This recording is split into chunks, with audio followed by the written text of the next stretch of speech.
Good morning. I think we are getting ready to start our session, so I'll ask the guests and participants please to take your seats. As a way of introduction, my name is Askar Namazbayev. I represent European Bank for Reconstruction and Development, EBRD, and today I'll be a moderator of the session. Welcome to the Astana Think Tank Forum and the session dedicated to infrastructure networks as catalysts of economic growth. Global connectivity is undergoing transformation. Traditional trade routes face disruption and new technological possibilities emerge. As geopolitical tensions fragment established supply chains, regions that can offer diversified and sustainable trade routes becoming increasingly valuable. The middle corridor through Central Asia exemplifies this potential, combining railway networks, digital connectivity, energy partnerships to offer alternatives to politically vulnerable routes while promoting economic growth integration. Today's discussion explores how governments can leverage multimodal connectivity to attract investments, build regional partnerships, and create economic opportunities. How do successful infrastructure projects transform from mere construction sites to economic ecosystems? What role can regional connectivity play in rebuilding trust and cooperation in an increasingly fragmented world? With that, allow me to introduce our esteemed panel. I will start from my left to the right. David Abtsaouri, ambassador and professor of Beijing University of International Business and Economics, as well as professor at Georgia International University. David has a considerable track record in international diplomacy and served as an ambassador of Georgia to China. He is currently engaged in academic and expert activities focusing on issues of international trade, regional integration, and geopolitics. The next speaker is Evgan Nifty, the CEO and board member of Caspian Policy Center in Washington, D.C. Originally from Georgia, he studied in Turkey and earned graduate degrees from Georgetown and George Washington University. Evgan expertise include energy security and international affairs of the Caspian region. Evgan frequently contributes to global policy discussions. The next speaker is Dr. Gulshan Pashayeva. Is a conflict resolution and security expert from Azerbaijan, currently serving as a member of parliament of Azerbaijan and board member of the Center of Analysis of International Relations. Dr. Pashayeva has considerable academic background in linguistics, conflict studies, experience in peace building, UN projects, and strategic policy roles. The next speaker is Johnny Melikian.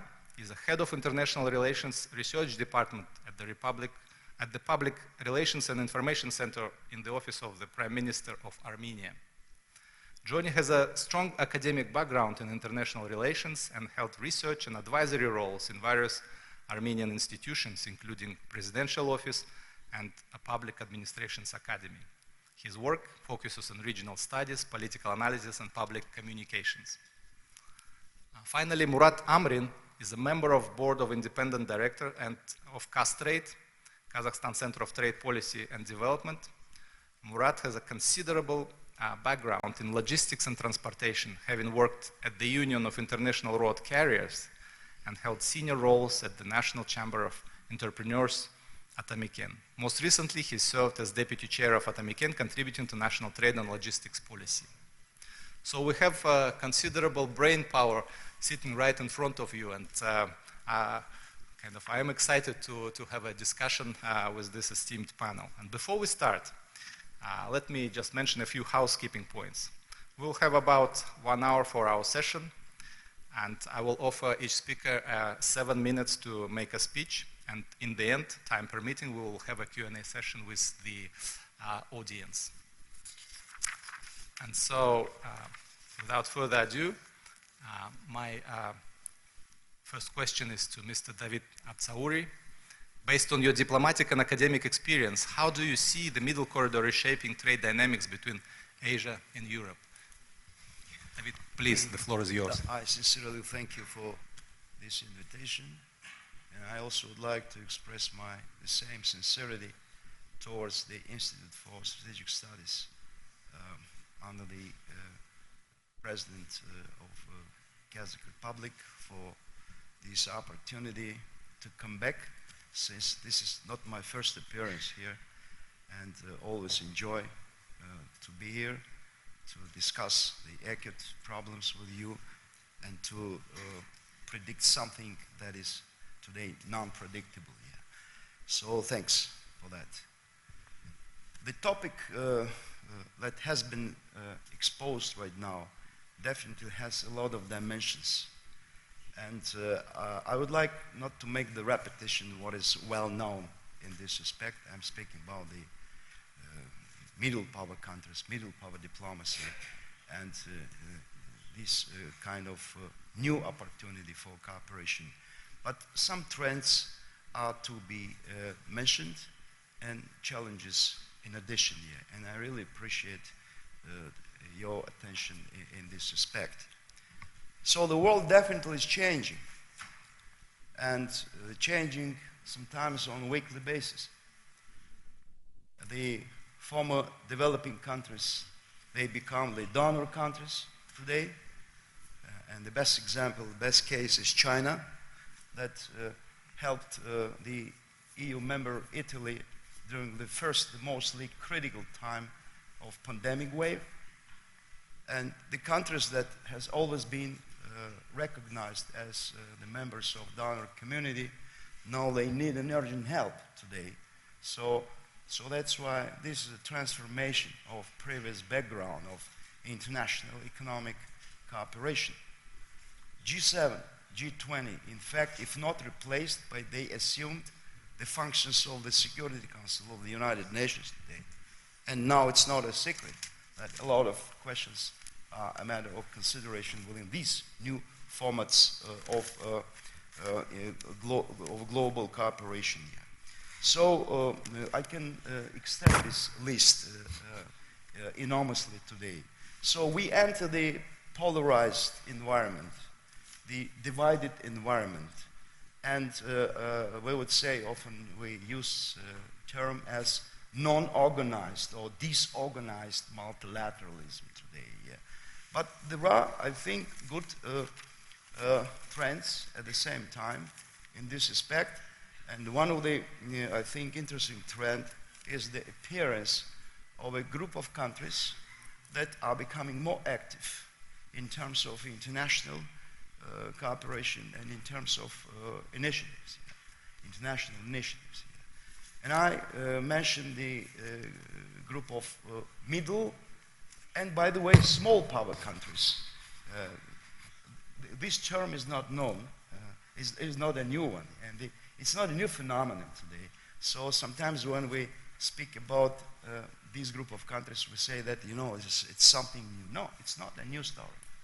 But now we observe the updating of the agenda of these countries and their attempt to minimize the risks of global confrontation. And that's a very interesting, by the way, experience here.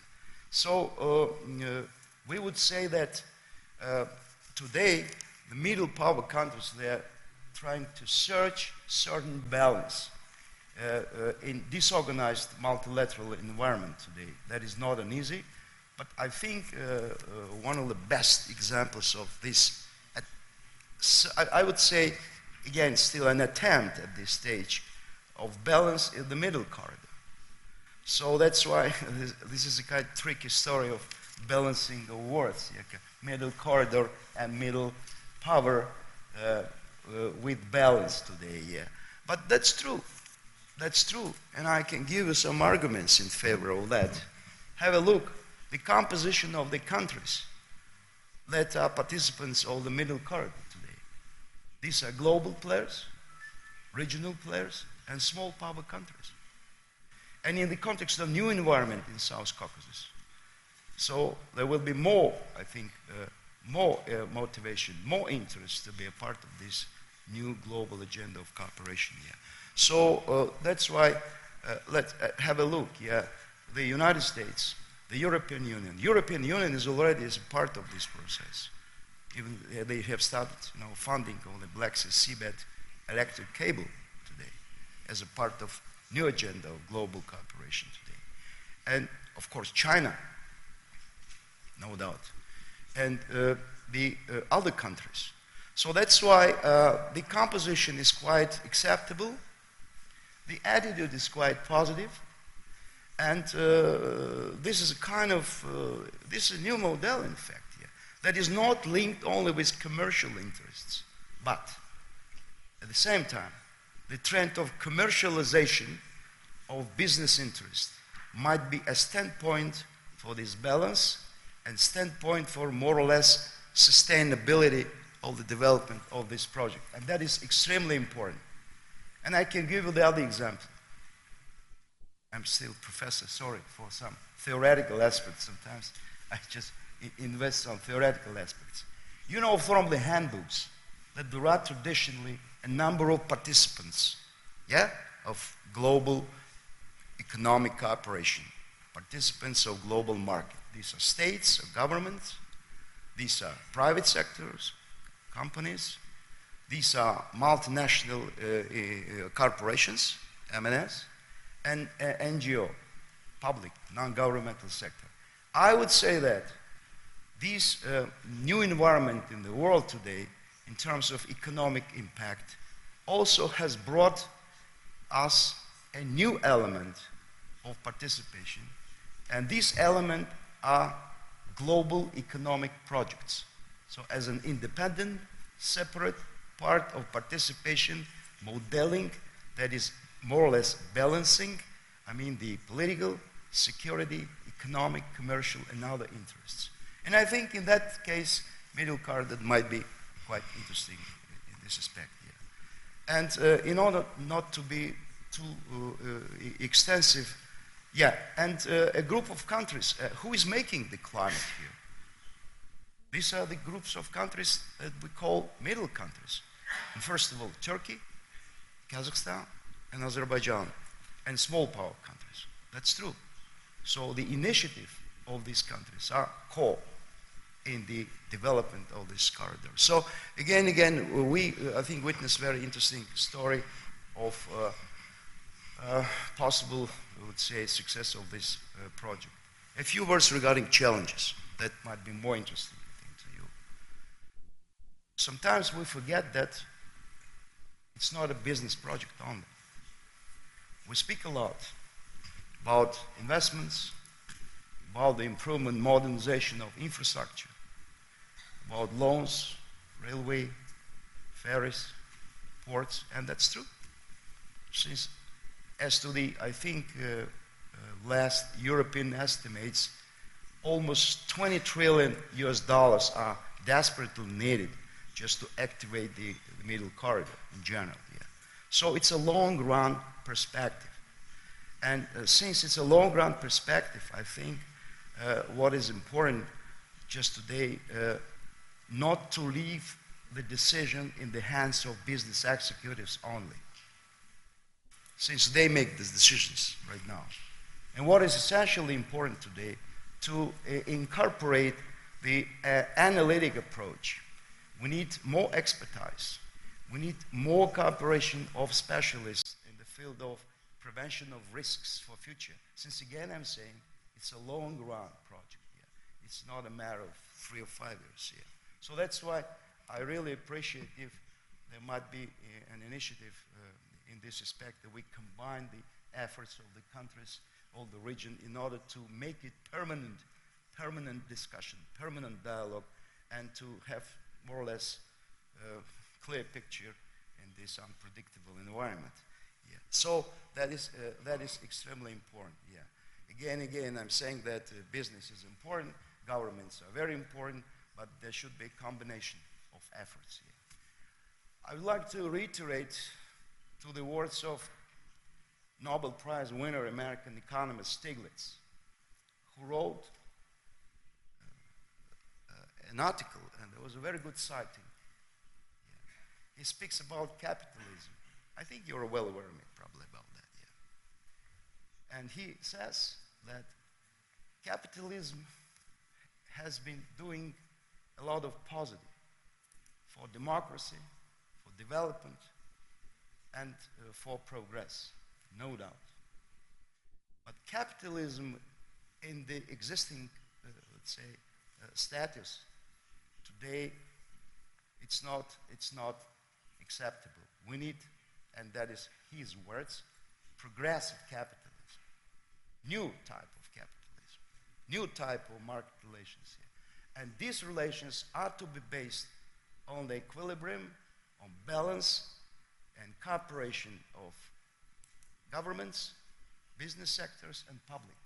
Only through that balance, it might be more or less reachable goals in terms of sustainability and in terms of growth in the world today. So that's why I think the middle corridor in that sense might be a very interesting case, and I definitely welcome the participation in these discussions on that issue. And finally, I would like also to mention the other element that might be is folding in the minds of this highly respected audience here, not only in this room, that we have goals, our ambitiousness is high, the opportunity is interesting today, but we need people who can drive it. The problem is still the same.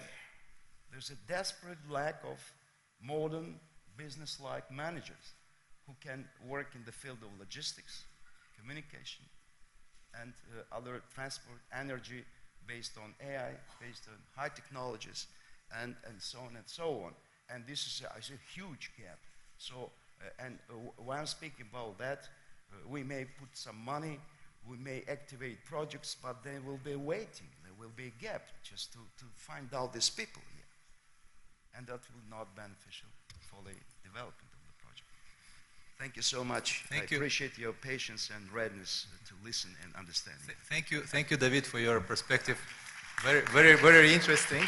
And just for my benefit, I see that you are seeing cooperation and coordination among main participants along the middle corridor to make it a success. The region navigates more or less fine. Disorganized multilateralism. It's an interesting kind of term that I used for the first time. And with that, we'll proceed to our next speaker, Evgan Nifty. How can Central Asia position itself as a strategic energy corridor amid shifting global energy demands and geopolitical tensions? Please. Dear Askar, I hope I can respond to your questions in a good way, because that's exactly what I'm going to try in my written speech actually here. I was planning to do a spontaneous one, like my colleague did, but then I thought that since I put together this writing, I should rather read this. Maybe that will also answer some of the questions that you highlighted. First of all, I want to thank our organizers here, Your Excellencies, esteemed colleagues, ladies and gentlemen. It's a privilege to join this important conversation today in Astana, a city that reflects Kazakhstan's forward-looking role as a bridge between East and the West. Let me begin by thanking the organizers of the Astana Think Tank Forum for convening this timely discussion. At a time when traditional trade routes face disruption due to geopolitical tensions and new technological possibilities emerge, we are seeing the rise of new economic geographies, the ones that transcend traditional borders and political alignments and create new opportunities for international cooperation. Few examples better capture this potential than the Middle Corridor. Over the past 2 years, the Middle Corridor has emerged as a vital artery linking East and West through Central Asia, the Caspian Sea, the Caucasus, and Turkey. What was once a secondary transit route has become indispensable over the last few years, particularly as northern routes are hampered by sanctions against Russia and maritime trade is constricted by hostilities in the Middle East. Cargo flows along the corridor have surged, rising 62% in 2024 to reach 4.5 million tons, with container traffic tripling in the first 10 months of last year. Transit times now average about 14 to 18 days. It depends on the cargo type and also origination, but still significant improvement in that respect. There has also been a notable increase in interregional engagements among Caspian countries, both at governmental and business levels. Obviously, as my colleague mentioned, challenges remain on that there are some great numbers, but also there are challenges that we have to face. Bottlenecks is an issue, limited shipping capacity is an issue, and software, but we have seen a huge coordination in this regard that is helping to boost the potential of the corridor. The uptick in activity across the middle corridor is also being matched by real investment. I want to mention some of the things that Kazakhstan did, which I find very important. Kazakhstan alone has committed over 35 billion to transport infrastructure in recent years. Ports in Aktau and Kuruk are expanding. A new intermodal terminal also in Alat in Azerbaijan is under development, which we visited like a few days ago. I'm in my third stop in this region. We were in Tashkent, host of Ambassador Vakhabov, and now we went to Baku, and now we are in Astana. It's kind of a good tour the horizon to understand the dynamics and go back to Washington with a lot of insights. These are not one-off investment that I mentioned. They are building blocks of an emerging regional economic ecosystem. And physical infrastructure alone does not tell the full story. I also want to address one important item here. A lot of mention about China-European trade and how it's becoming easier for China to ship goods to Europe. But I want to mention that the Middle Corridor is a common vision for this region, where you see like all the Caucasus countries together here, and also Central Asian colleagues as well. And we from the United States basically understanding the importance of it. And I want to highlight that the Middle Corridor is not a super highway for Chinese goods. It's more than that. It's an important connectivity that's connecting the whole region with each other, where inter-regional trade is only maybe 15 to 20%, and which has to be increased with connection between Central Asia, Caucasus, and within Central Asia itself. Taken together, the Caspian region, Central Asia, is a multi-billion opportunity space in energy, digital infrastructure, data centers, critical minerals, and logistics. On the digital front, plans for undersea fiber optic cables and regional data hubs are turning the corridor into a digital platform supporting not only trade, but also innovation and integration.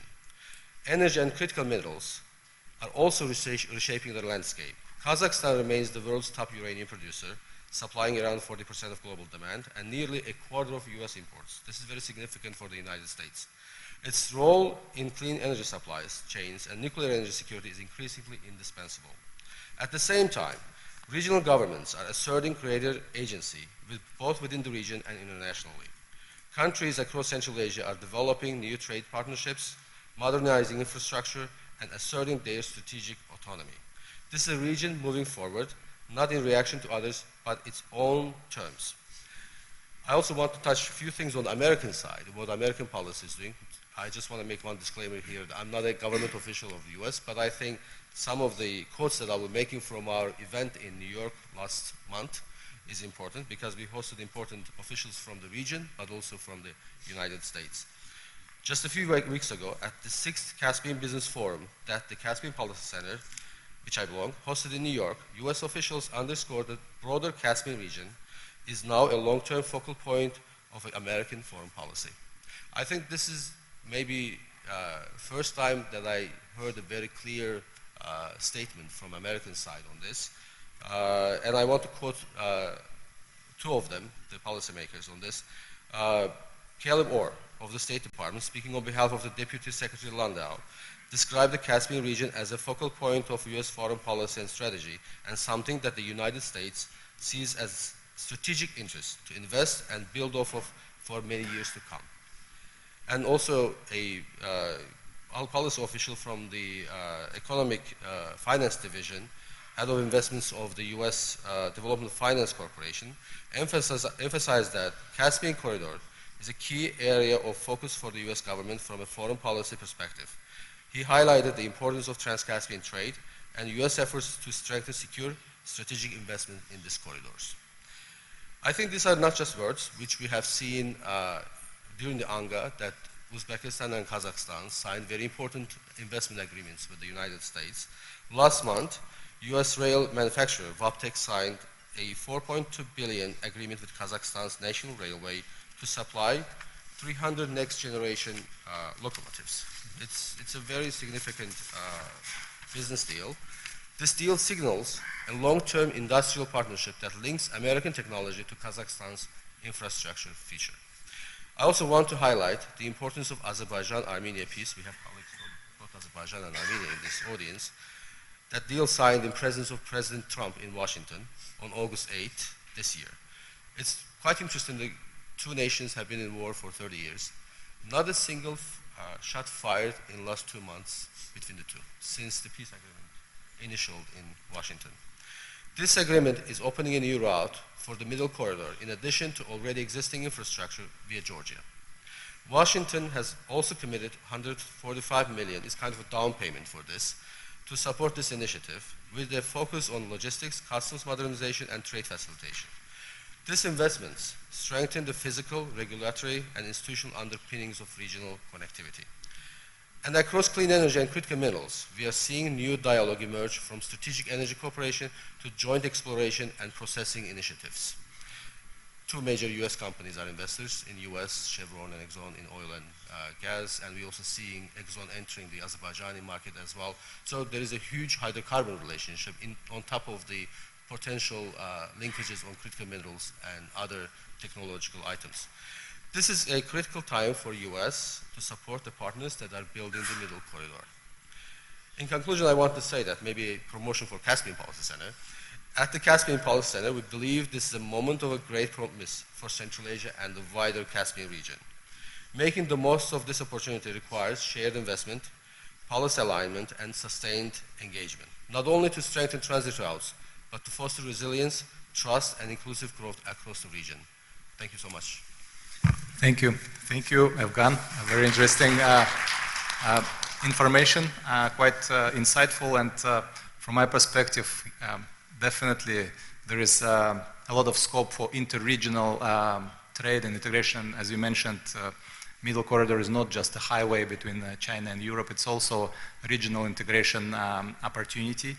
And yes, again, it's a shifting geopolitical kind of interest in times, with countries like US expressing clear interest in the Caspian region, in the prosperity and economic growth and participation in industrial projects, like you mentioned with WAPTEC, etc.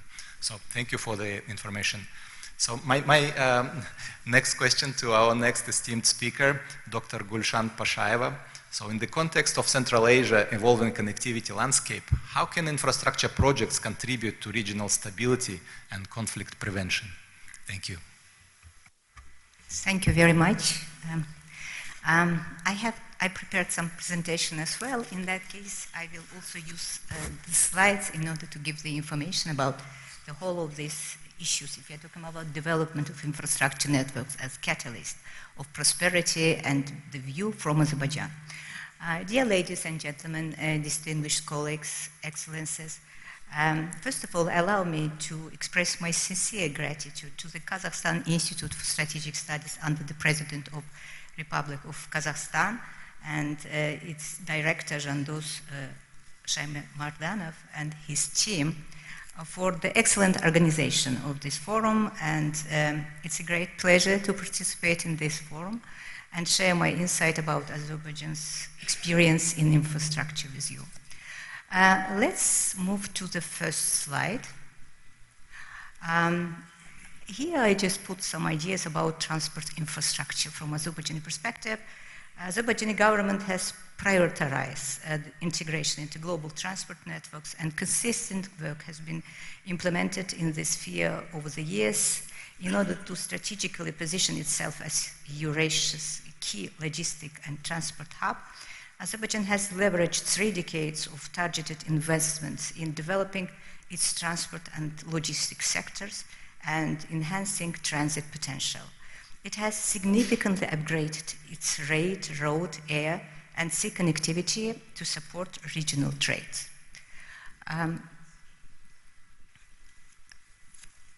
As it is well known, the Southern Gas Corridor remains a cornerstone of Azerbaijan's energy infrastructures, enabling the delivery of natural gas to foreign energy markets. It demonstrates cooperation and integration between all participating countries and deepening Azerbaijan's partnership with Georgia, Turkey, the EU, and other European states. Furthermore, Azerbaijan prioritized the expansion of natural gas exports, which gained momentum with the signing of Memorandum of Understanding on a strategic partnership in the field of energy with the European Union in July 2022, and it aims to double the SDG's capacity, delivering at least 20 BCM of gas annually to the EU by 2027. At the same time, Azerbaijan's energy strategy placed a significant emphasis on renewable energy, particularly on solar and wind power, with targets in increased renewable power capacity to 30% by 2030. Here you can see in the slide some of the infrastructure elements if we are talking about developing of infrastructure and to transport electricity generated from renewable sources and energy from Central Asia to the European continents. And here I also put the idea about Azerbaijan, Kazakhstan, and Uzbekistan signed a document establishing a joint venture to coordinate efforts in exploring surplus renewable electricity from Central Asia to European continent via high voltage transmission infrastructure. And at the same time, the key project here, as you can see, is Black Sea submarine cable. Then we can move to next slide. Here we have some ideas about today it has become obvious that strategic infrastructure projects are slowly transforming the South Caucasus region into a vital Eurasian transport and logistic hub. And crucial in this context is the role of 4 important infrastructure projects: the Baku-Tbilisi-Kars Railway, Baku International Sea Trade Port, international airports, and the Alat Free Economic Zone. You can see there is some information about these infrastructure projects. Later on, we can come to the idea investment and transit in this area. You can see that as a result of reforms carried out in the field of transport, the volume of cargo passing through the countries increased by 127% in 2024 comparing to 2020, from 6.4 to 14.5 million tons. And according to the information obtained from the Ministry of Digital Development and Transport of the Republic of Azerbaijan, the increasing significance of the country as a transit hub has led to a 2.69-fold increase in total investment in transport sector since 2020, rising from $1.2 billion to $3.5 billion by 2024. Here is major ongoing project right now. You can see what's going on specifically about the expansion of Sea Trade Port, Alat Cargo Village, and the new terminal, which will cover the new, from the perspective that if we are talking about new terminal complex at Heydar Aliyev International Airport. It's one of the future very important ongoing projects.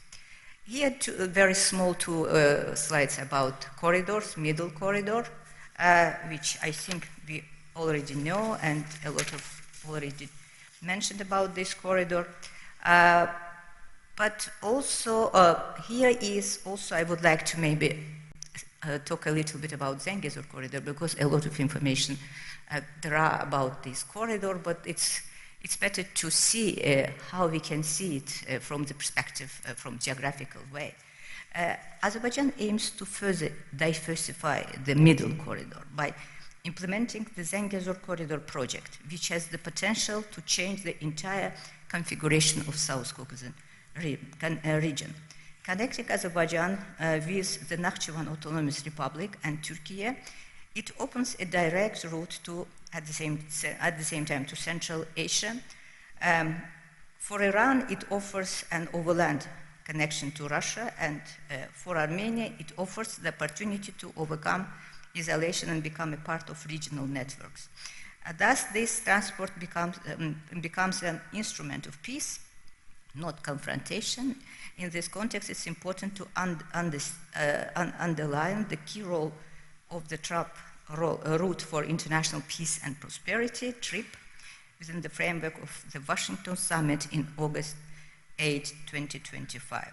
I think it was already mentioned about this issue. According to the information obtained from the Ministry of Digital Development and Transport of the Republic of Azerbaijan, this full-scale project targets an annual capacity of 15 million tons and speeds of 120 kilometers per hour, and it is envisaged that its completion will be possible by the end of 2027.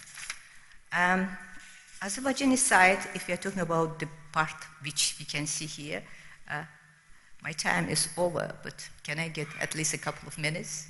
Please, please. Thank you. If you can look at that map, you can see that there is different part. You know, we have a rehabilitated part under the construction right now, Alat station, Alat Osmanli line, as well as Horadiz Akband line. But at the same time, required reconstruction in some part of that Azerbaijan, if we are talking about the part. At the same time, I think some work has been done. If we are talking about it's right now not existed, it's Armenian section. Probably Armenian participants talk about that, as well as you can see the Nakhchivan-Armenia border, as well as Sadarak, Dilucu, it's in the part of the Turkey. In that case, we can see here all the segments within this Zengezur corridor, how it will, at least one day, hopefully, if it will be in 2027, will kind of start to be functional, but right now it's just idea, and everyone is trying to think about how we can just really put together all of our joint efforts in order to bring these new perspectives into the diversification of middle corridor. Here, just very shortly, I would like also to touch upon this north-south route, which is also important, and this route has also its own kind of elements in Azerbaijani side as well. I didn't put in that slide, but I can just add that, you know, in actually the part of this corridor, if you are looking from the Azerbaijani side, there is some part which should be at least also constructed, because I think if we are talking about, as I already mentioned in that slide, just I can go back in this one. Just a minute. You can see there Osmanli. From Osmanli to Astara, that part of the road, if you're talking about north-south, it should be constructed. It shouldn't be constructed yet now, right now. In that case, this Azerbaijani part, as well as plus from Iranian part, you know that this famous part of that segment, which is covering Astara-Resht section, 164 kilometer, which should be also be constructed. In that case, if we go further, we are coming to the point that right now there is this global partnership and green transformation, and there are a lot of partners, as you can see from this slide. But what I can say to conclude, that in general, we already during yesterday and today talking about middle powers, small powers in general, and great powers. But at the same time, if we are talking about that, we are looking for the future, not for the past, because there have been the great power rivalry before. Some people thinking that it still exists right now. But if we are looking to the future, I would like just, you know, to touch upon the very interesting idea which was proposed by yesterday by Mr. Eric Rudenschild in his speech, that middle powers are small enough to remain pragmatic, but large enough to matter. They are learning to navigate a world of many centers, not as victims of a competition, but as authors of cooperation. Thank you for your attention. Great words. I can't agree more with that, right? So, in your presentation, you outlined considerable investments that Azerbaijan is making to be part of this process, very much the author of cooperation and integration into this middle corridor, and for the benefit of all countries in the region affected. All right, thank you very much, and let's proceed to our next esteemed speaker. So, Johnny Melikian, a question for you is from public communication and policy perspective. How can governments better engage citizens in regional connectivity strategies? Please, Johnny, floor is yours. Thank you very much, Mr. Namazbayev. With your permission, I will switch in Russian language. Спасибо большое. Thank you very much. First and foremost, I'd like to express my gratitude to my Kazakh colleagues, to the Institute of Strategic Studies, to the top management of this company, and the team that is holding this platform, this forum for the second year in a row. It's a great honor to listen, to know about expert view, opinion about, and from the whole world about the development of our region. Answering your question, first and foremost, we need to look into our own communication strategy with our own population, first of all, and we need to provide awareness raising in terms of sharing all the positive aspects of this process so that our people know all the positive and benefits. Because given this challenges that our world is facing, and my colleagues have already mentioned many times all the existing global agenda, global confrontations, Ukrainian conflict, and the consequences, including on the whole Eurasia, all this changes. To what extent the conventional communication, conventional logistics has changed. And this made our region, including the Central Asia and the Middle Corridor, and it's possible branches of the Middle Corridor in the Southern Caucasus. We observe all these changes, and as my colleague from the United States mentioned, the latest developments between Armenia and Azerbaijan and the Washington summit that provided new impetus to the development of our relations and the initiation of peace agreement that will further, upon the approval by the parties, will go through the legislative bodies of both states, of both countries. We will relaunch the communication between our countries, and we will build new communications that will provide us new opportunities, including to the Middle Corridor, to develop branch corridors. An international situation shows how logistics is changing rapidly, and any new route attracts certain amount of cargo, certain amount of freight, new volumes of freight cargo. So when we calculate the volume of cargo, there is no trend in trying to attract more volume, because they are already emerging. New players, new companies, new volumes of freight and cargo is emerging independently. So going back to our process, for our colleagues who are not dealing with our region, I'd like to mention that in Washington a memorandum was signed, as you know, during those last years between Azerbaijan and Armenia. A certain understanding is now in place, and we are rehabilitating the communication and understanding that was between Nakhchivan and Azerbaijan. And in this context, we've come to conclusion, as part of that document that has been signed in Washington between Armenia and Azerbaijan,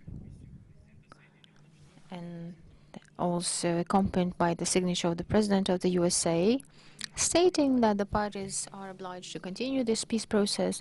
And we also had a separate agreement that On the territory of Armenia, a Armenian-American consortium will be established. As the U.S. already mentioned, they are ready to inject 145 million US dollars devoted at refurbishing railway lines and to expand the communication lines, which my Azerbaijani colleague mentioned.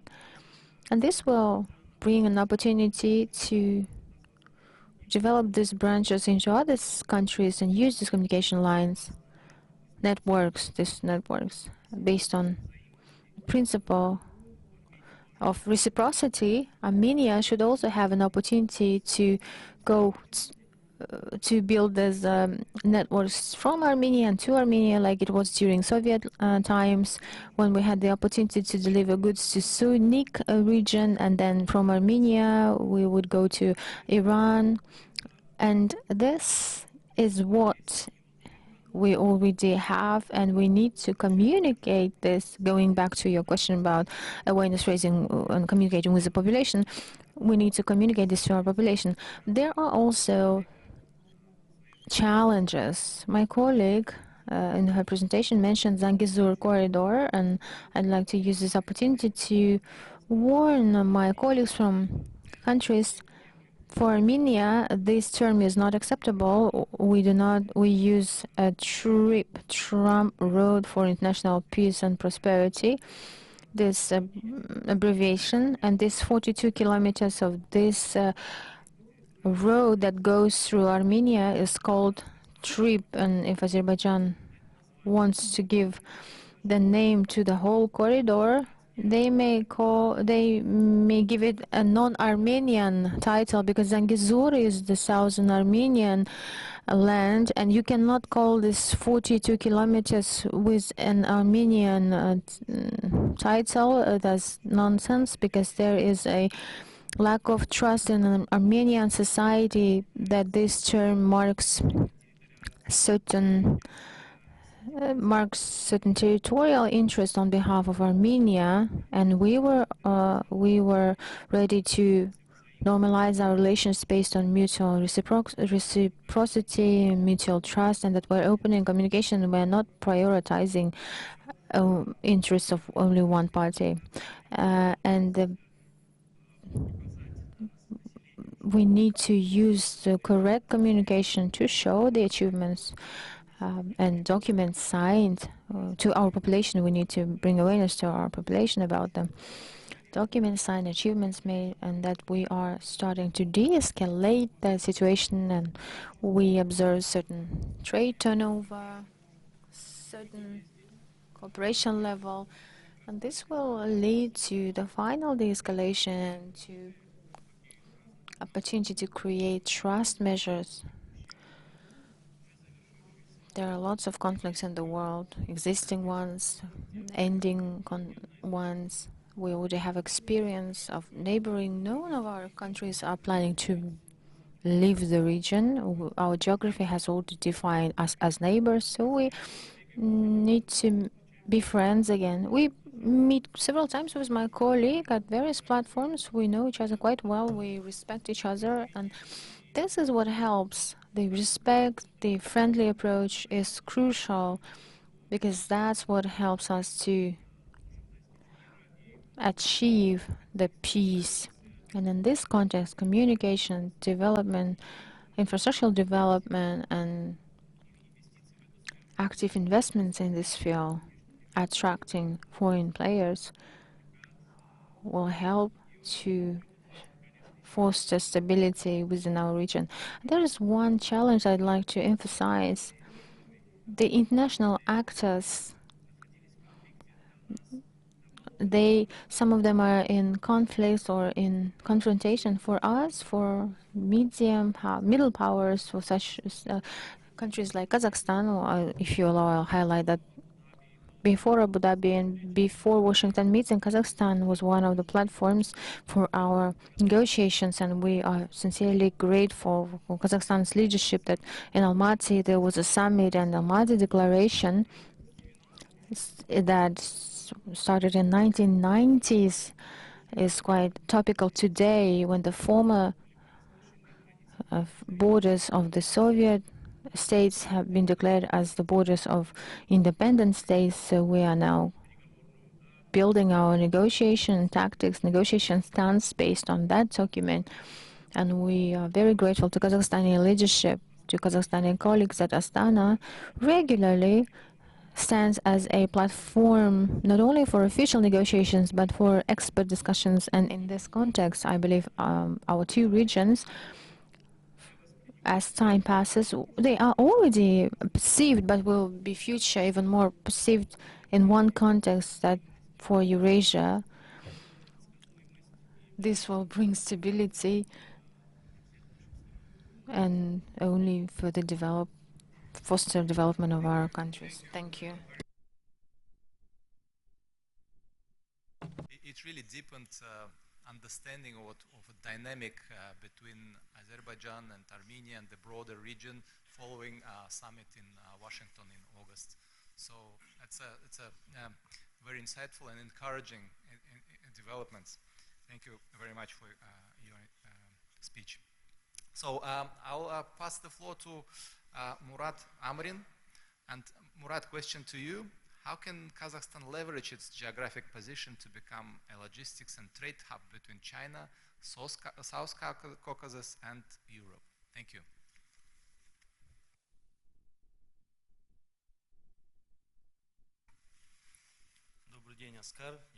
Good afternoon, Askar.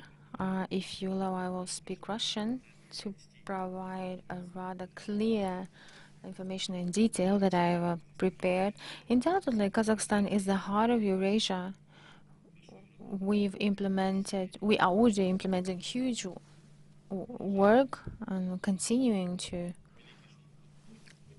the Silk Way, the Great Silk Way through Kazakhstan's territory. You all know that Kazakhstan is located in the heart of Eurasia and is equally distant from the world ocean, that is about 3,000 kilometers. And some experts call this Eurasian pole of non-reachability. But Kazakhstan is doing a lot, and there is a huge support on behalf of the head of the state. There are clear tasks, and the infrastructure that we are developing at the moment aims in all directions, be it railway networks, automobile highways, checkpoints, cargo, air cargo development. On this slide, as you see, in general, Kazakhstan's share of transit is about 33 million tons per year, and by 2029 we're planning to grow that by 67 million. And according to assessment of international experts, the volume that will go through Kazakhstan, transit volume, will reach 100 million tons per year. And this indicates this is a quite staggering indicator, because on this transit we will earn much. According to statistics, the 9 months of 2025 shows that the total volume of transit of all types of transport made 25.8 million tons. That is 3.2% more compared to 9 months of last year. And in general, the income from transit, cargo transit, in 8 months reached 3.7 trillion tenge. That is 6.3 billion US dollars. And this indicator, the current indicator, is 8% higher than that of the last year. And nevertheless, in general, through Kazakhstan's territory, 13 international routes go through, transport corridors go through Kazakhstan's territory. 8 of them are highways, roads, 5 railway lines, and we are now doing a lot to improve these corridors, to advance these corridors. We are now constructing a railway frame to improve the export capacity of our country, to increase the volume, cargo volume, several-fold. As you know, during decades, Kazakhstan has been investing about 35 billion US dollars in developing transport infrastructure. Some of them were provided by international financial institutions, some of them were on our own funds. But this work shows that huge activities and commitment Kazakhstan is expressing, and Kazakhstan is transit and the continuation of the Chinese One Road, One Belt initiative. What I wanted to say regarding infrastructural projects, as of today, literally on September 30th, Head of State took part at the ceremonial opening of the second railway line of Dostik-Mointe, about 860 kilometers of railway lines, and a range of infrastructural projects are also underway to ensure the speed of transit, the quality services. There's a bypass around Almaty that will allow to bypass the Almaty hub without creating any problems or traffic jams, and will ensure the speed, the relevant speed. Also planning a huge project to develop Baktaya-Guz, Kızılcahamam-Mointe, and the part of infrastructural projects are ending this year, and part of them will be finalized during the upcoming 2-3 years. I'd like to touch upon the integration of transport corridors, the car roads, international highways, international transport routes. According to instructions of our head of state, Kassym-Jomart Kemeny Tokayev, we're actively working on the construction of highways from Astana, Almaty, Dorgay, Irgiz that will ensure the direct way to West China, West Europe route, because 80% of the total volume of freight uses this very route, the Western China, Western Europe corridor. And then in the nearest future, we're now working on continuing the work on Saksaul route that is direct, the highlighted in green, that is the direct. The continuation, this is the continuation up until Aktau port, because the current route is longer for about 600-700 kilometers. And in general, the implementation of this infrastructure project, which is planned to be end by 2030, this will reduce the total distance by 1,200 kilometers and will directly go to Aktau Sea. And we see certain logistics challenges. Some borders are being closed. Literally in September, the border at Poland and Belarus was closed for about 12-13 days, and logistics faced certain shock at that moment, because it was because it is quite impossible to immediately change the route, and it comes at certain cost to the business. Nevertheless, we see that we can cope to implement cargo transit in all these directions, be it west, east, north, south. The current topic focuses on Trans-Caspian International route, so we inject lots of effort and finance in on this very route in order to get rid of any dependence on ports, on vessels. Kazakhstan is planning to, in the upcoming 2-3 years, Kazakhstan is planning to develop its own fleet to ensure a continuous cargo transit, including on Caspian Sea. What I wanted to say regarding, in general, regarding the fleets, at the moment, lots of private companies and quasi-state companies like Kazakhstan Temirjoli, KTZ Express are elaborating the idea of buying huge vessels for dry cargo in order to provide continuous cargo transit within Kazakhstan with preserving the relevant the required speed. Moreover, given the existing trends, we observe that the volume on Trans-Caspian International route, that is 4.5 million tons per year, and in the upcoming years we are working on the opportunity to increase that volume by 10 million tons per year, given the fact that not only Kazakhstan is developing in logistics, we see that our northern and southern neighbors are also actively developing alternative routes.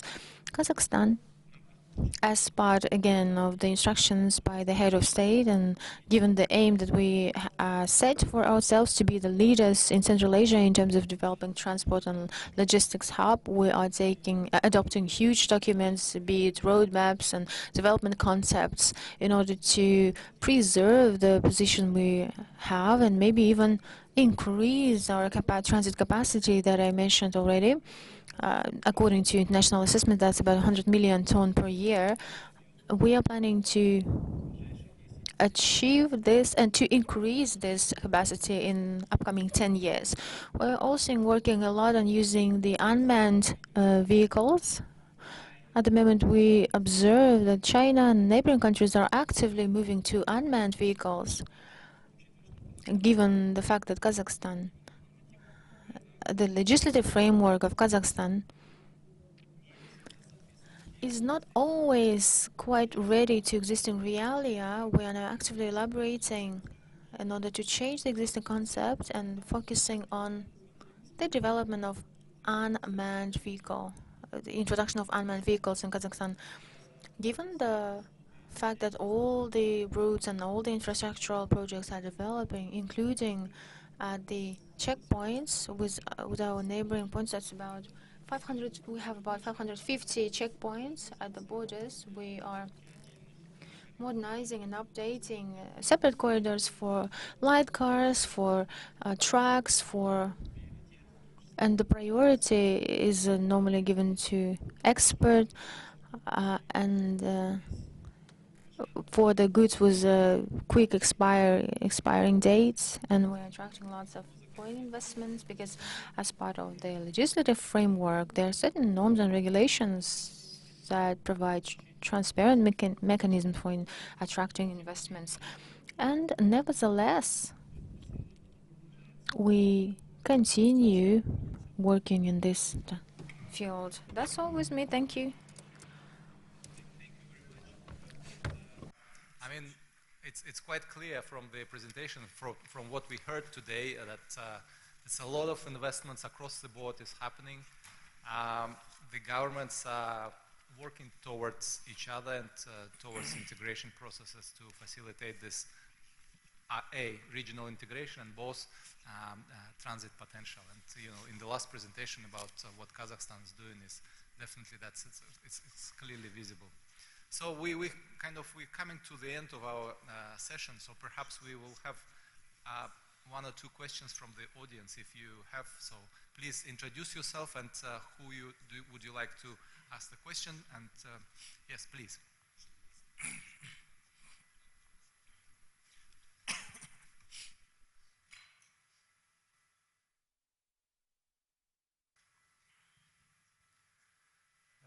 This is Hikmatullah Dalam from the Center for Strategic Studies at the Ministry of Foreign Affairs of the Islamic Emirate of Afghanistan. First of all, I would like to thank you all for your insightful presentations. Secondly, as you know, Afghanistan's foreign policy is now economy focused and economy centric, and Afghanistan wants to have a crucial role in regional connectivity and regional integration. There is a strong potential to be a crossroad in Asia, between Central and South Asia, between the East and the West of Asia. But still there is, we have problem with the infrastructure network. Don't you think there is a need for a coordinated regional cooperation action to accelerate the process? And secondly, if our distinguished guest from Armenia, or Dr. Pashayev from Azerbaijan, have a response, that is there any possibility for Afghanistan to be included in Zingzur corridor? Thank you so much.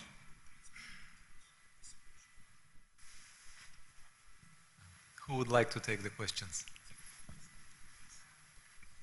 It's an interesting question, but why not we can just theoretically think in general about the definite that the infrastructure networks really is a catalyst of prosperity, peace, and development.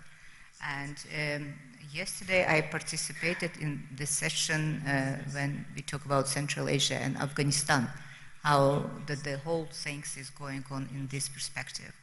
And if we are talking about the developing right now, the new corridors actually, if you're talking about diversification of middle corridor, then I think that we can think in the future how, for example, Central Asian countries, I know that they've been the TAPI, I remember that Turkmenistan, Afghanistan, and Pakistan, and other kind of countries, there have been some ideas about how to include Afghanistan in that processes. But that, I think, project is still somehow in dormant kind of way, and hopefully one day, why not, we can think in general and find the kind of bottlenecks, why it's not possible, what's the problem, and why not we can just try to expand the kind of networks, not just, divide it into the pieces. And actually, I would like just to add one small element, which Johnny maybe can right now talk about the term like Zangezur, in the way how Armenian society looking to that term from their perspective, that they think it's not good to call that corridor as Zangezur. But if we can think, Johnny, that Zangezur is actually the region, and actually the part of Azerbaijan, we have this new region, Western Zangezur. We can have in our territory as well part of the Zangezur, historic Zangezur. In that case, that right now we have this Zangezur which is divided, let's say, if we are talking about Almaty Declaration, part it's in Armenian part in Azerbaijani part, but this region actually can unite us. It could be kind of element for peace rather than division. In that case, I think the whole idea of this conference is about how we can integrate the people, countries, economics, publics, business, and think about the future rather than divide us. Because, the conflicts actually, it's the very bad in the way to divide the people rather than cooperation. Thank you.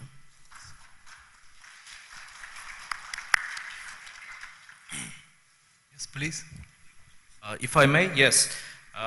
Theoretically and practically, I think it's possible because in 2018 it was a project Lapis Lazuli, which was proposed to link Afghanistan with Turkey, with our region, so Afghanistan, Turkmenistan. So in this case, both sides, your side has your own homework and yesterday, yes, it was very interesting panel on Afghanistan, so we see that there are lots of possibilities on infrastructure projects in your country, so linking it to other Central Asian countries. So in this case, when we will prepare our part, so in the region, so there is already, yes, Baku-Tbilisi-Kars railway, and parallel to that, if we will have a southern part of this corridor, possibly it will be easier to connect.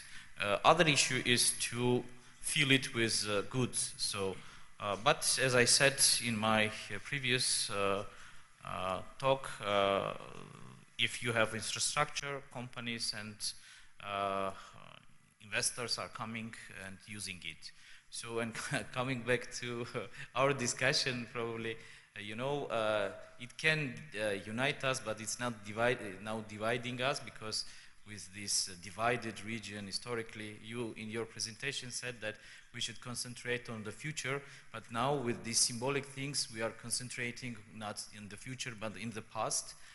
Maybe we can find something else to show our populations a positive thing and wishing to have something which is going to the future, peaceful future. So in this case, that's why I would state that for our side, maybe you can name it Nakhchivan Corridor, because It's for Nakhichevan. It's Nakhichevan, which is biggest part of this corridor, which will link Turkey with Azerbaijan and also with our Armenian territory. So that's why it's a thing that we will probably communicate with our population.